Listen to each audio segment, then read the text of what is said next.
সালাম আলাইকুম। আজকে 15ই আগস্ট। আজকের দিনে কি এমন ঘটেছিল? এক, ভারত উপমহাদেশের স্বাধীনতা 15ই আগস্ট 1947 সাল। ভারত ব্রিটিশ শাসনের হাত থেকে মুক্তি পায়।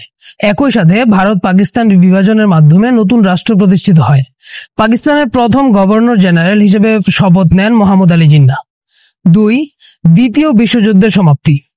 ভিজে বা ভিক্টোরি ওভার জাপান ডে। জাপানের সমর সেনাপতি হিরোহিতো ভাষণে আত্মসমর্পণের ঘোষণা দেন, যেটি WWII অর্থাৎ ওয়ার্ল্ড ওয়ার 2 হিসেবে সূচনায় পরিণত হয়। প্রতি বছর 15ই আগস্ট জাপানের স্মরণ করা হয় এবং বর্তমানে জাপান ও চীনের মনোভাবের পার্থক্য ও বিতর্ক স্পষ্টভাবে প্রদর্শিত হয়। 3, আফ্রিকার গণতন্ত্রের নির্গমন। কঙ্গো স্বাধীনতা 1960 সাল। ফরাসি উপনিবেশ থেকে রিপাবলিক অব কঙ্গো স্বাধীনতা লাভ করে। 4, সাংস্কৃতিক মাইলফলক। উডস্টক মিউজিক ফেস্টিভ্যাল 1969 সাল। ইতিহাসের সবচেয়ে আইকনিক রক কনসার্ট উডস্টক শুরু হয় নিউ ইয়র্ক স্টেটসে, যে ইভেন্টে এক যুগান্তকারী কাউন্টার কালচার। 5, WOW সিগন্যাল পাওয়া 1977 সাল।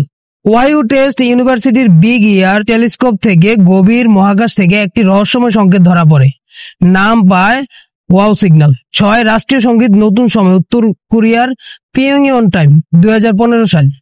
উত্তর কোরিয়া জাপানিজ আশ্রয় থেকে মুক্তির 70তম বার্ষিকী স্মরণে নতুন ভৌগোলিক সময় কোঅর্ডিনেটেড ইউনিভার্সাল টাইম এর থেকে 8 ঘন্টা 30 মিনিট এগিয়ে দেওয়া হয়। 7, বাংলাদেশে একটি রাজনৈতিক মৃত্যু, শেখ মুজিবুর রহমানের হত্যা 1975 সাল। বাংলাদেশের প্রতিষ্ঠাতা এবং প্রথম রাষ্ট্রপতি শেখ মুজিবুর রহমান এবং তার পরিবারের সদস্যদের হত্যাকাণ্ড ঘটে এই অভ্যুত্থানে। একই দিনে ভারতীয় চলচ্চিত্র শোলাই মুক্তি পায়, যা বলিউডে দীর্ঘ সময় রেকর্ড ধারণ করে।